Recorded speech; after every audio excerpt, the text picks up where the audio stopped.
तो नमस्कार दोस्तों, मेरा नाम नरेंद्र है और आप में से बहुत सारे लोग मुझे जानते भी हैं। मैं डायरेक्टर वीजेई का हूं और बेसिकली यहाँ पे केमिस्ट्री पढ़ाता हूं और आईआईटी ग्रेजुएट हूं। तो आज जो हम ये वीडियो बना रहे हैं, इस वीडियो का पर्पस बहुत डिफरेंट है। मतलब जितने भी वीडियो मैंने भी देखे हैं या आप भी देखते हैं, इस वीडियो का पर्पस थोड़ा अलग रहने वाला है। तो इस वीडियो का पर्पस है क्या?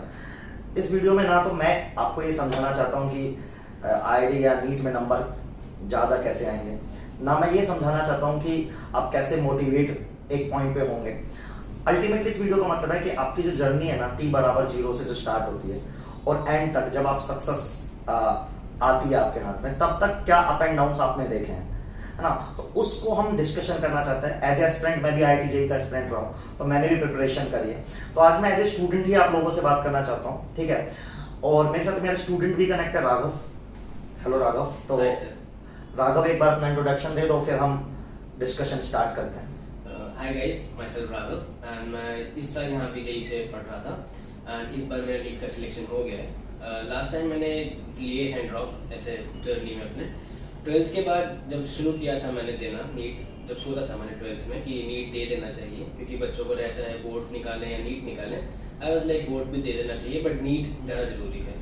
तो अपनी जर्नी को वहाँ से शुरू करते हुए आज यहाँ तक सिलेक्शन की जर्नी हम डिस्कशन करना चाह रहे हैं सर के साथ। चलिए, तो जैसे मैं भी आईआईटी एस्पिरेंट रहा हूँ, तो सबसे पहले तो मैं यही जानना चाहता हूँ कि जैसे जो भी हम पेड़ लगाते हैं उसका सबसे पहले तो बीज डालते ही डालते हैं ना। तो सबसे पहले बीज डालते हैं, फिर वो पौधा बनता है, फिर कहीं जाके हमें फल प्राप्त होता है। सही बात है। तो जैसे मैं एज ए आईआईटी एस्पिरेंट, जब मैं जैसे मोटिवेट हुआ था यार 11th क्लास में, किसने मुझे आईआईटी का नाम दिया, फेस्ट के बारे में बताया, है ना। तो मेरे मन में आया कि यार कुछ तो अच्छी जगह है, लेकिन मुझे नहीं पता था कैसे। तो तुम्हारे दिमाग में सबसे पहले क्या, तुम्हें क्यों लगा कि यार कहाँ लगा, मतलब लाइफ में कि तुम्हें इस डॉक्टर बनना है, या फिर जैसे डॉक्टर बनना है ये तो पता नहीं होता कि नीट भी देना उसके लिए, है ना।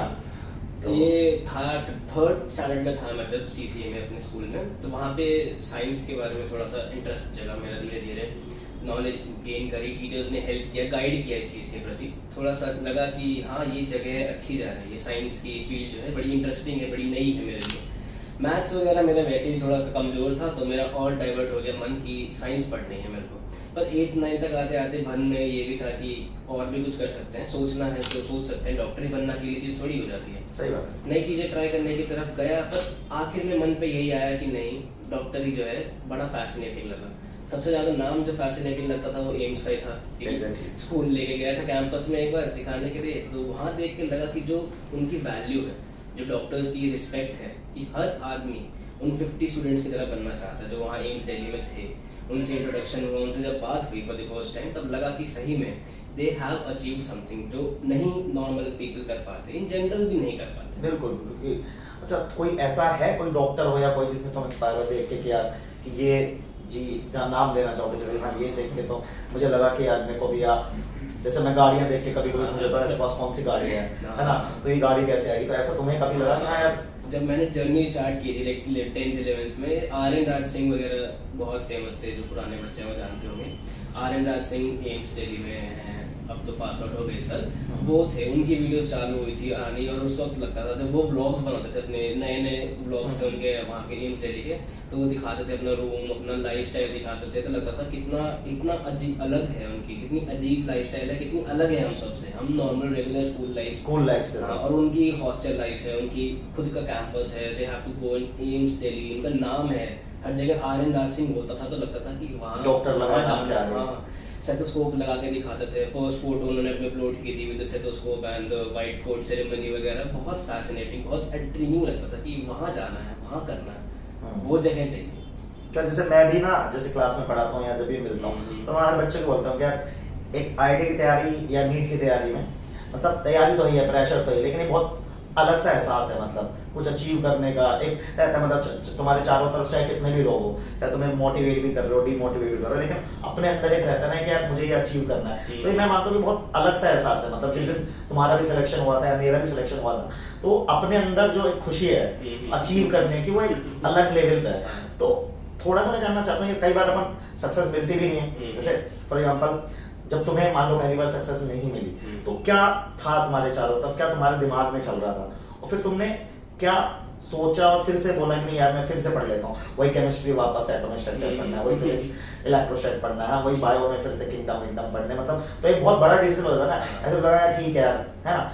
तो मुझे ये जानना है कि क्या उस समय लगा जब तुम्हारा नहीं हुआ था, क्योंकि होने की बातें तो सभी करते हैं यार, आज हम भी कर रहे हैं, लेकिन नहीं होने की बातें तो कोई करता ही नहीं है। तो वो क्या मतलब एहसास था, क्या तुम्हें दिमाग में था उस समय? सबसे पहले तो मेरे को ये था 10th तक, क्योंकि हमारी फैमिली में नहीं है कुछ ज़्यादा डॉक्टर्स की लाइन में कोई नहीं था। 10th तक मेरे को लगता था कि to get into medical stream यही अल्टीमेट गोल होगा, कि एक बार 10th में मिल जाए मेडिकल स्कूल के अंदर, यही है जो डॉक्टर बन गया मैं। क्योंकि मैं इतना अच्छा स्टूडेंट था नहीं, एवरेज स्टूडेंट था, तो मेरे लिए to get into medical in school बहुत बड़ा गोल था, अपने खुद के लिए बहुत बड़ा गोल था। तो फर्स्ट थिंग मैंने वहाँ अचीव करी कि अपने स्कूल में रैंक सुधारी, मार्क्स बढ़ाए अच्छे, और लेके आया जब रैंक इतनी कि मेरे को स्कूल में मिल जाए, अपने स्कूल में मिल जाए, तब मेरे को लगा था कि हाँ ठीक है, it is something to be achieved.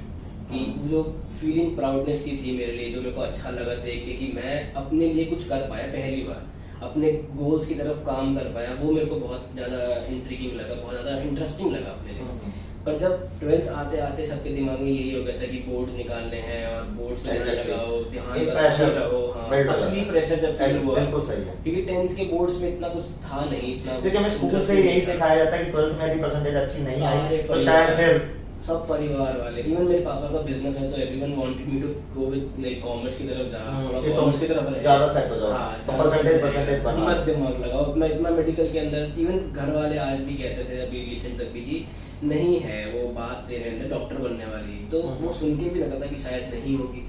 बचपन में जब बोलते थे कि क्यों अपने आप को इतना महक में डालना है, तेरे को क्यों अपना घोपना है इस चीज़ के अंदर, जहाँ इतना लाइफस्टाइल नहीं है, तेरे पास बिजनेस है अपने पापा का, वो संभालो। इवन फैमिली रिलेटिव्स कहते थे ये सब, क्योंकि किसी ने डॉक्टर नहीं देखा कोई अपना पैसा यहाँ पे, तो एक अलग जर्नी लेके जाना, अलग ब्रांच बनाना। फैमिली में आर्मी में कोई नहीं होता तो ये सोचते कि आर्मी में ना जाए हमारी फैमिली से, लेकिन फिर भी लोग, हमारे पास एग्जाम्पल है ना, कितने शहनशाह मूवी जो हमने देखे उसी चीज का एग्जाम्पल एग्जैक्टली।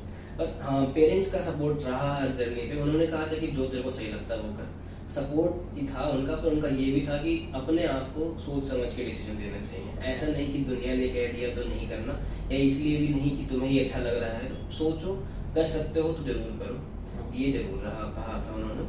हाँ, पर ये था 12th के बाद जब, क्योंकि 12th का बोर्ड्स का रिजल्ट आया था शायद मेरे 1-2 दिन पहले ही नीट के एग्जाम से, तो नीट तब तक सीरियसनेस थी नहीं नीट की इतनी मेरे को कि हाँ निकालना ही है। तब ये था बस बोर्ड में मार्क्स आ जाने चाहिए।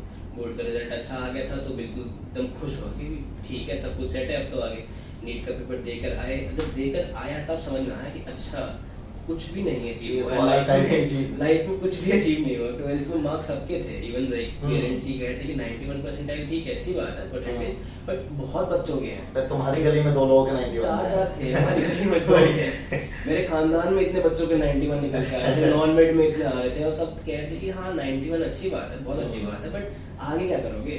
जब बाकी सब कॉमर्स लेके कॉलेज निकल रहे थे, मैं यही सोच रहा था कि मेरे को कौन से इंस्टीट्यूट ज्वाइन करना चाहिए अपने लिए, और वो जर्नी बिल्कुल अलग थी मेरे लिए, क्योंकि मेरे को नहीं पता था कि क्या आगे करना होगा। कॉलेज मेरे सपने में यही था कि कॉलेज जाएंगे, खत्म होता है, कॉलेज चालू हो जाएगा, पर ये पता होना कि फिर से एक कोचिंग सेंटर जाना पड़ेगा जहाँ पे वही नए बच्चे दिखेंगे, पुराने बच्चे दिखेंगे, उन्हीं के साथ बैठ के वही किताबें फिर से पढ़नी पड़ेंगी जिनका बोर्ड देकर आए थे। वो अलग सिचुएशन है। तुमने 91 भी अचीव किया, सब कुछ अचीव किया था, इवन 11th में अच्छी परसेंटेज आई थी, 12th में अच्छी परसेंटेज आई थी, फिर भी फिर से वही पढ़ने पड़ेंगे और अलग तरह से पढ़ने पड़ेंगे। और जहाँ जाके समझ में आया कि जो पढ़ा था वो तो अलग ही था, जो आ रहा है वो बिल्कुल अलग है। तो वो सब का समझना और ये सब समझना कि क्या बनने जा रहे हैं, टू बी ए डॉक्टर क्या होता है। मतलब तुम्हें उस समय का फेलियर ही नहीं लगा? फेलियर ही नहीं आया। हाँ, मतलब तुम्हें लगा कि अभी तो मैंने प्रिपरेशन स्टार्ट ही नहीं की है। प्रिपरेशन तो मतलब ही नहीं समझ में आया था उस वक्त। ये था 12th में तो बिल्कुल ही लगा था कि ठीक है, घर वालों ने कहा था ये एग्जाम होता है, ये देना होता है, ये दे के निकाल लो, हो जाएगा, ठीक है। निकालने की कोशिश करी, नहीं निकला, बैठ के घर पे। फेलियर की समझता बाद में आई कि अच्छा इतने सारे बच्चे फेल हुए, इतने सारे बच्चे जो है जो मेरे से भी ऊपर है, 99 वाला बच्चा भी यही बैठा हुआ है, नहीं गया वो कॉलेज। एग्जैक्टली। और वहाँ देख के समझ में आया कि अच्छा शायद मैं स्पेशल नहीं हूँ, मैं नहीं हूँ अलग, मेहनत करनी ही मैंने उस तरह से काम ही नहीं किया। तो दैट इज द मोटिवेशन जो तुम्हें उस समय मिल गया। जो अंडरस्टैंडिंग आई मुझे सीसी की what I am going to be is very different from what I am thinking to be. तो वो जो समझ थी वो वहाँ पे जरूरी थी मेरे लिए। तो यार मैं अक्सर बोलता भी रहता हूँ, बहुत लोगों से डिस्कस भी करता रहता हूँ, कैसे तैयारी कर रहे, पेपर भी होते ही रहते हैं ना, तो ठीक है मार्क्स भी आ रहे हैं नहीं भी आ रहे, लेकिन ना अपनी तैयारी में ना मैं अपना जो एहसास शेयर करूँ कि जब मैं आईआईटी तैयारी कर रहा था तो पीक टाइम आता है कि यार अब तो आईआईटी बॉम्बे जाके ही छोड़ दें, तुम्हारे लिए एमसीक्यू हो गया। लेकिन एक ऐसा टाइम भी आता है लगता है सिलेक्शन ही शायद नहीं होगा, ऐसा लग रहा है क्या करें, नहीं हो पाएगा शायद। तो मुझे जानना है तुमसे, जैसे मैं भी अपना आंसर करूंगा, तुम भी मुझसे सेम सवाल जब पुट कर सकते हो कि जब ये वाला टाइम पीक टाइम, तो यार पीक टाइम होता है राइट, जब तो तुमने मचा रखा होता है कि तुम्हें सारे क्वेश्चन तुम अपने पीक पे होते हो, लेकिन जब डाउन टाइम आता है हर किसी में आता है, तो तुम्हारे जब डाउन टाइम आता है तो तुमने क्या सोचा? जैसे फॉर एग्जांपल मैं सोचता था कोई बंदे मेरे स्टेट के कॉलेज में कोई मिल जाए, इंजीनियरिंग कॉलेज, कंप्यूटर साइंस नहीं तो जरा मैकेनिकल मिल जाए, मेटलर्जी मिल जाए, तुम्हारे जैसे नीट में भी आता ही होगा, उस समय क्या सोचते हो? कंपाउंडर बन जाए, क्या बन जाए? इतना इंसल्टिंग होता था जब हमारे घर वाले या फिर दोस्त बोलते थे ना कि नहीं निकलेगा तो क्या करेगा, नहीं निकलेगा तो क्या बनेगा, क्या आगे का क्या प्लान है। से not being from a rich family, घर वाले बोलते थे कि प्राइवेट में नहीं दिला सकते, नहीं करा पाएगा अफोर्ड, तो तेरे पास निकालना ही ऑप्शन है। और तब लगता था कि हाँ और क्या निकाल के दिखाएंगे, पर जब नहीं निकला जब समझ में आया कि शायद इतना आसान नहीं था, वो लोग सही कह रहे थे, जब वो बात हिट करी कि यार सही में है बहुत, ऐसा समझ में ही नहीं आया कि क्या हो गया, मतलब हिल गया मैं एकदम से, कहते हैं ना अंदर से समझ में आना, रियलाइज होना कि मैं शायद गलत जगह जा रहा था, मेरी सोच ही अलग जगह पे थी और ये सब सही है। क्योंकि मैं साल भर अपने मैं साल भर अपने को समझाता था मैं ही तो सही कह रहा हूँ, ये तो उनको थोड़ी पता जर्नी क्या होती है, मैं हूँ इस जर्नी में, पर एंड में रियलाइज करना कि सब सही थे और मैं गलत था, वो वहाँ पे डर लगना कि शायद अब मैं ना कर पाऊंगा आगे, शायद सब सही है तो मेरे को नहीं ही करनी चाहिए थी ये चीज, वो डर तो बहुत खराब था। जैसे मेरे टीचर थे, ऐसे ही मैं तुम्हारी बात से मुझे याद है, तो कई बार बोलते थे, कॉलेज के टीचर थे कि तुमने 100 देखा 90 देखा अपने आंसर की पे, 0 देखोगे ना तब बनोगे असली हीरो, है ना। तो वही है जब तुम्हारे पास डाउन टाइम जब आता है, बिल्कुल मतलब तुम्हें सब लोग ये सोच रहे थे कि तुम्हारा होगा ही नहीं, पता ही नहीं क्या, और इवन जो हमारे बिल्कुल सराउंडिंग में होता है ना, तुम समझो जैसे तुम्हारे टीचर भी हो सकते हैं, फैमिली हो सकती है, तो वही ना वही 0 होता है मेरे हिसाब से। वहां से तुमने भी पिक किया होगा अपने आप को, तो वो बताओ पिक कैसे किया फिर जब तुमने अब फोड़ा है, मतलब तो वहाँ क्योंकि वो डाउन टाइम है, वहां से तुमने कुछ तो ऐसा करा होगा ना कि यार कुछ तो प्लानिंग करी हुई, ठीक है कि बहुत लोगों ने नेगेटिव बोल दिया, अब मैं सुनना बंद कर देता हूँ थोड़ी देर के लिए। सुनना बंद से होता है नम हो जाता है आदमी, क्योंकि हर आदमी आपको एक ही बात बता रहा होता है नहीं निकलेगा छोड़ दे यहाँ, क्योंकि सिंपल सी बात है सिलेक्शन का तरीका एक ही है, हार्ड वर्क से ही होगा, कोई और तरीका तो है नहीं। टू अंडरस्टैंड दिस इम्पॉर्टेंट है, but to get to that understanding वो जर्नी अलग चलती है। टू अंडरस्टैंड कि आपको मेहनत लगानी पड़ेगी, वो जो दर्द देना पड़ेगा अपने आप को, वो जरूरी था।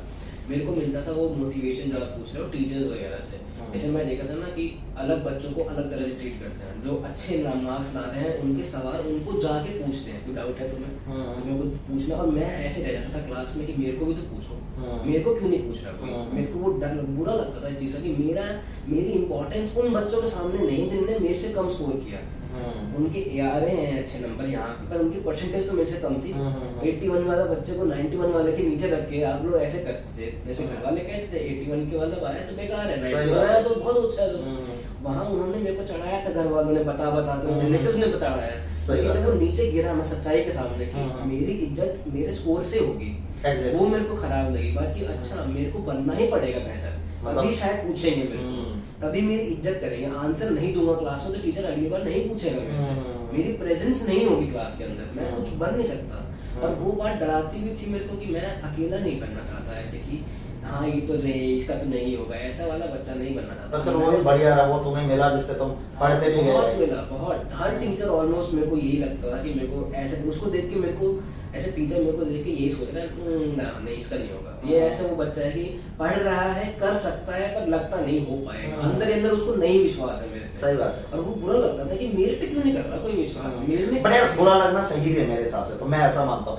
इनके जैसे स्टूडेंट भी मेरे साथ भी ऐसे ही हुआ है, बुरा लगना भी ठीक था क्योंकि रियलिटी का तो अंदाजा लगता ही रहता है, और फिर हम करते हैं ऐसे मेरी आईटी में जैसे पहले दिन जब आते हैं और बिठाते हैं तो मुझसे तेरी हवा कितनी है, मतलब हवा मतलब एयर तेरी हवा कितनी है, जब आप हवा बताते हो ना वहाँ पे तो सच में फील होता है कि यार जो जिसकी जो बोलते हैं 1000 तो उसकी हवा अलग है भाई, जो 2400 बोलता है उसकी मतलब उस समय बोले, उसके बाद तो सब बराबर ही है।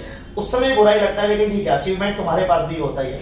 बट ये ठीक सही बात है तुम्हारी कि यार यदि यदि मुझे बहुत नेगेटिव्स भी मिल रहे हैं तो स्टूडेंट की लाइफ में आई थिंक मेरे हिसाब से और तुम्हारे हिसाब से भी नेगेटिव्स भी जरूरी है ना। मतलब ऐसा तुम ये नहीं कह सकते कि नहीं चीज बेकार थी, ये चीज भी अच्छी थी तभी तुम अब जानने वाले हो, है ना। और कॉलेज में भी हो सकता है तुम्हारे साथ ऐसा हो, है ना, क्योंकि कॉलेज में तो ज्यादा होता है, क्योंकि प्रोफेसर को तो ज्यादा मतलब होता नहीं। अच्छा थोड़ा सा मुझे ये जानना है यार कि जैसे पेपर के मार्क्स आते रहते हैं लोग, है ना, पेपर के मार्क्स, तो पेपर क्या है, कभी यार सब 720 का पेपर है अपना, तो कभी 500 है, कभी 600 है, कभी कुछ है, आते जाते हैं। स्टार्टिंग में ना मैं एज ए टीचर बता रहा हूँ, स्टार्टिंग में बच्चों को हालांकि कम फर्क पड़ रहा होता है कि मार्क्स कितने आ रहे हैं, लेकिन जैसे जैसे वो मान लो 4 महीने बचे तो उसको बहुत पिंच करता है पेपर के। मान लो तुमको भी मैंने देखा है कि एक बार तुम्हारी गलती से कम नंबर आ गए, है ना, तो अब तो तुम्हारा सिलेक्शन हो चुका है, तो मुझे ना वो फेज में यदि कोई मान लो एक स्टूडेंट मैं हूँ उस फेज में, तो मैं क्या, तुमने क्या सोचा या तुम अभी क्या मैसेज दे सकते हो, है ना।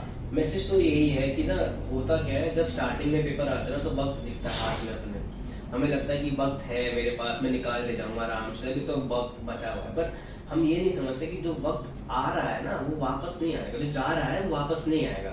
एक बार आज का दिन चला गया, कल थोड़ी आएगा वापस वो दिन, सेम दिन रिपीट नहीं होने वाला ना। मेहनत आज की करी हुई कल दिखेगी, लेकिन कल की करी हुई आज थोड़ी दिख सकती है। सही बात है। तो ये समझ जो थी ना वो जरूरी थी। प्रॉब्लम कहाँ आती है पेपरों की, मार्क्स उस वक्त बुरे लगते हैं, बहुत बुरे लगते हैं, लेकिन वो 10 मिनट के लिए लगते हैं। अगले पेपर तक ये होता है कि अगले पेपर में फोड़ के दिखाऊंगा, इस वाले में नहीं है, अगला टेस्ट आएगा ना उसमें फोड़ूंगा, अगले टेस्ट की मोटिवेशन रखती है दिमाग में। लेकिन जब फाइनल एग्जाम आने वाला होता है तब अगला पेपर होता ही नहीं कुछ, अगला पेपर फाइनल पेपर होता है। जब तक नहीं फोड़ रखा होता तब तक तो लगता है कि यार डर लगा रहता है, फोड़ पाऊंगा नहीं फोड़ पाऊंगा तो क्या करूंगा।